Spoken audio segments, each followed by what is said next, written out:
অর্থ আত্মসাৎ ও পাচারের মামলায় ডেস্টিনি গ্রুপের ব্যবস্থাপনা পরিচালক রফিকুল আমিন, প্রেসিডেন্ট, সাবেক সেনাপ্রধান এম হারুনুর রশিদ সহ ৪৬ আসামিকে বিভিন্ন মেয়াদে কারাদণ্ডের পাশাপাশি অর্থদণ্ড দিয়েছেন আদালত। রফিকুলকে ১২ বছরের কারাদণ্ড ও চেয়ারম্যান মোহাম্মদ হোসেনকে ১০ বছরের কারাদণ্ড দিয়েছেন। এছাড়া ৪৬ আসামিকে ২৩০০ কোটি টাকা অর্থদণ্ড দিয়েছেন আদালত। একই সাথে গ্রাহকদের টাকা ফেরত দিতে ৬ সদস্যের কমিটি গঠনের আদেশও দিয়েছেন।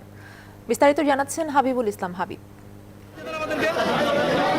৪,১১৯ কোটি ২৪ লাখ টাকা আত্মসাৎ ও পাচার মামলায় রায় ঘোষণার জন্য ডেস্টিনির ব্যবস্থাপনা পরিচালক রফিকুল আমিন ও চেয়ারম্যান মোহাম্মদ হোসেনকে আদালতে হাজির করা হয়। বাইরে তখনও হৈহুল্লোড়ে ব্যস্ত কয়েকশো গ্রাহক, তাই আদালত প্রাঙ্গণে জোরদার করা হয় নিরাপত্তা। ১,০০০ পৃষ্ঠার রায় হওয়ায় শুধুমাত্র আসামিদের সাজা পড়ে শোনান ঢাকার বিশেষ জজ আদালত ৪-এর বিচারক। এবং আমরা দুর্নীতি দমন কমিশন থেকে যথেষ্ট প্রমাণাদি দিয়ে মামলাটা প্রমাণ করতে সমর্থ হয়েছি বিধায় আজকে আমরা ৪৬ জন আসামিরই প্রত্যেকটি আসামি সাজাপ্রাপ্ত হয়েছেন বিভিন্ন মেয়াদে এবং বিভিন্ন প্রায় ২৩০০ কোটি টাকা তাদের বিরুদ্ধে ফাইন করা হয়েছে।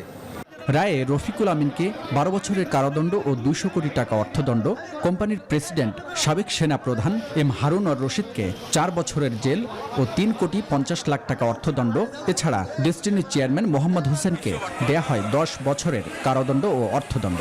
মামলার ৪৬ আসামির মধ্যে বাকিদের কারাদণ্ড ও অর্থদণ্ড দেয়া হয়।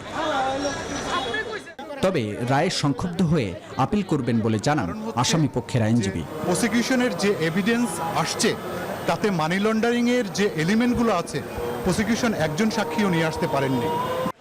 রায়ে ডেস্টিনি গ্রুপকে বিলুপ্তি ঘোষণা করে গ্রাহকদের টাকা ফেরত দিতে সুপ্রিম কোর্টের একজন অবসরপ্রাপ্ত বিচারপতির নেতৃত্বে ৬ সদস্যের কমিটি গঠন করতে সরকারকে নির্দেশ দিয়েছেন আদালত। ৬ জন সদস্যকে নিয়ে একটা কমিটি তৈরি করে তিনি বলেছেন যে ওই সমস্ত সব বাজেয়াপ্তকৃত সম্পত্তিগুলোর থেকে তারা অ্যাকুমুলেট করে সেই টাকার যে পরিমাণ হবে সেইগুলোকে যাচাই বাছাই করে কে কতটুকু ইনভেস্ট করেছিল সেইটুকুকে তাদেরকে ডিস্ট্রিবিউট করার জন্য।